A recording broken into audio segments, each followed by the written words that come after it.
You are telling me you are 25 years here, you are 26 years here, but have you produced a business person in this country? No, you haven't.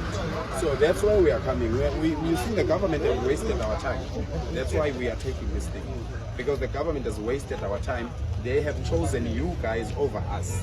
So we are saying, yeah, they did. They did. We know. That's why you have people. No, when we come. Yeah. No, let me tell you. I'm telling you. So, That's fine. Open your shops and produce your documents to the municipality. I need to see them. I will see them. I will take them to Pretoria voluntarily with my petrol and my car because I want to know who's here. And when we have these boot camps for the boys, I conduct boot camps for the boys. I will be coming to your shops. You need to make donations for these boys that don't have fathers and mothers and those orphans in the areas. All right. So you must do that.